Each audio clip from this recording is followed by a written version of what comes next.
I know what we're thinking. Why is the white ink always clogging up in my print heads?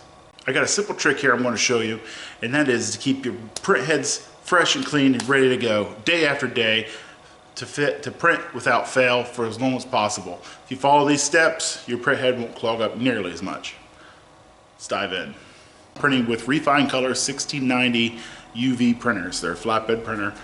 And the company actually recommends that you leave their printers turned on, and if you leave your printers turned on, the printer will actually do a self-cleaning every 8 hours all by itself. The Refined Colors come set up that way already, so I'm leaving my printers on.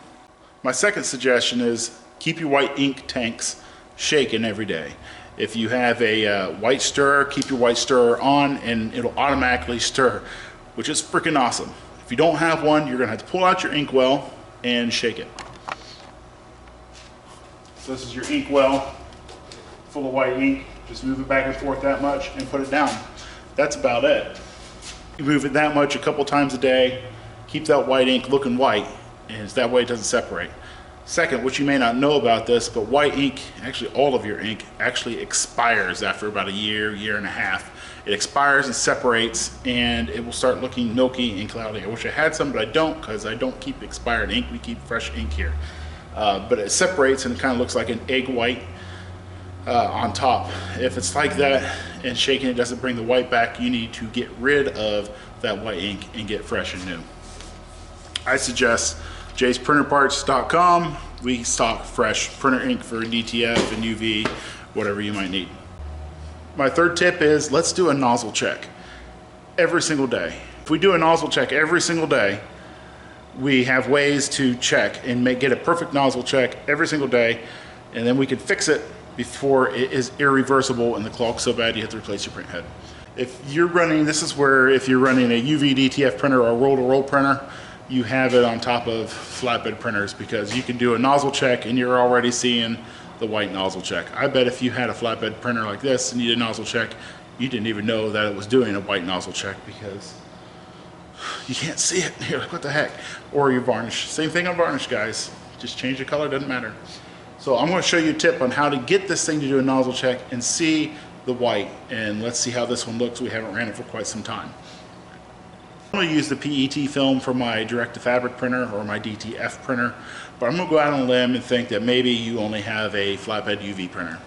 So something great that I always have around because we run an online store is clear packaging tape. So I'll actually show you how to do a nozzle check on the clear packaging tape and check your white print head. So we're going to take this tape and I'm going to tape it directly to the bed.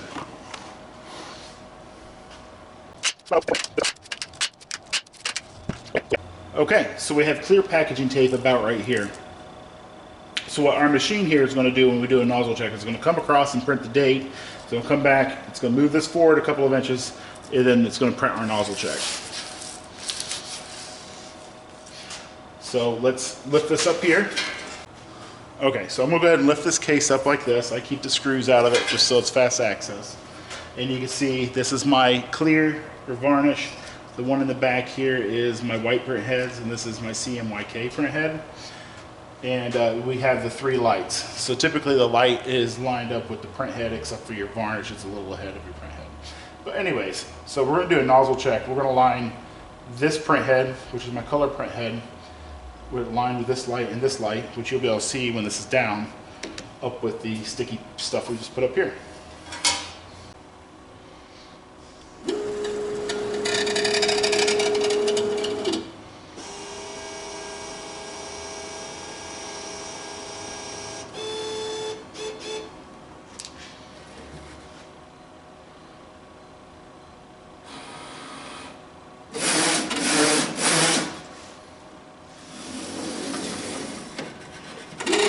Try to get it in one piece, and we'll see how my nozzle check looks.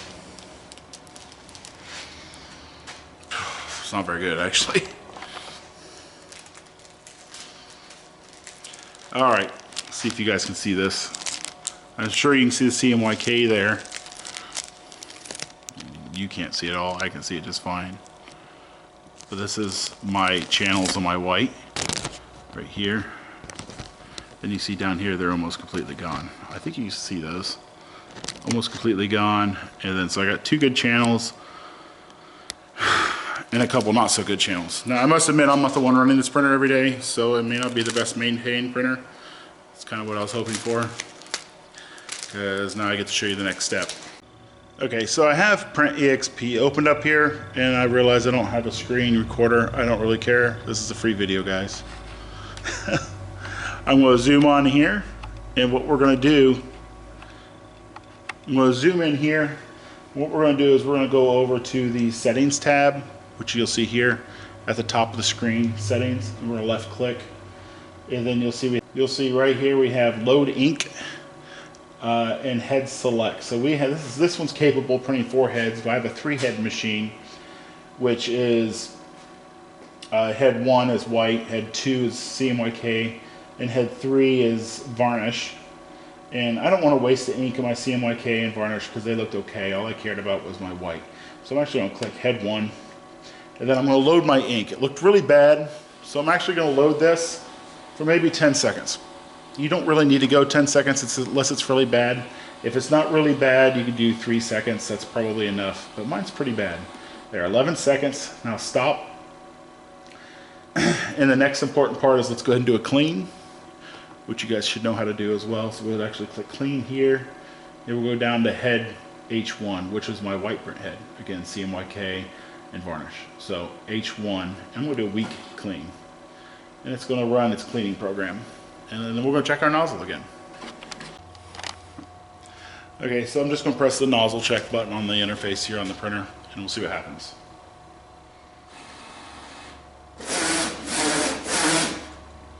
It's actually a little better. So now you can start to see it a little better here. You see, you're starting to see white. It looks better. Not good. That's good enough right there to print with, but that's getting clogged. We need a perfect nozzle check. We can't work with this. We want a perfect nozzle check like you see on the CMYK. This is a step that people are skipping because this will print. That'll print white. That'll print solid white. You won't be able to tell. And you'll be like, yippee, and you continue on with your life. But that's on the verge of clogging. And this is why, if you leave it like this, why your print head's going to be clogged in a couple of weeks next month. So let's go ahead and do a flush again. We're going to do the exact same thing. We're going to do a flush and then a weak clean. I'm going to do another 10-second flush. And I can tell you that this print head, if I recall, was never in good shape. So it's not going to be perfect, but you want to get it as perfect as you possibly can. Whoop.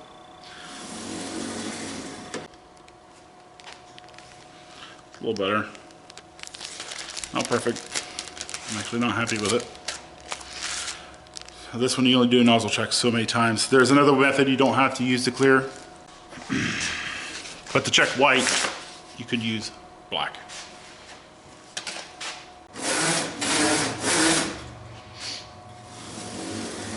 A nozzle check. This, like I said, this will print. You know, you get lots of white on there, and you wouldn't think that there's a problem. But this is a bad nozzle check. But there's enough on here to get good white. So I'm going to do a flush and a clean one more time. Flush maybe 10 more seconds, and then do a weak clean. And we'll do a nozzle check up here, and we'll see how that looks.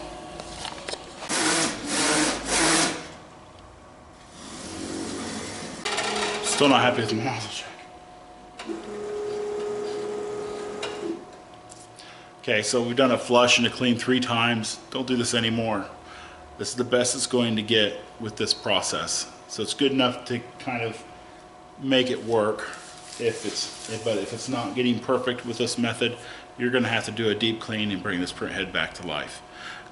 You can follow the video up here. I'll also put a card at the end of the video. You can see how to bring your print head back to life. I'll show you how to do that. It's a pretty simple process, actually. But I'll show you what I have. Okay, so this was after the second flush here. This is after the third flush. So this is going to be the best that we're getting it with a flush and clean. So a flush and clean works. If I personally was using this printer every day, that would have the perfect nozzle check on my white, because every single day you're going to get that white nozzle check to look perfect. If it's not perfect, you do the flush and clean, and normally that brings it back to life and it's perfect. And your white print is going to last a lot longer.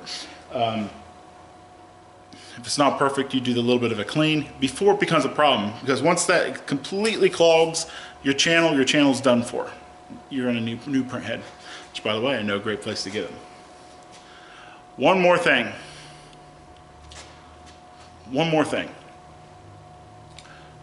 Don't leave your print head uncapped. Over here like this. I had one time someone left this over here like this overnight, dried up the print head, or over the weekend, dried up the print head, cost me a new print head, which kind of stinks. Check your caps.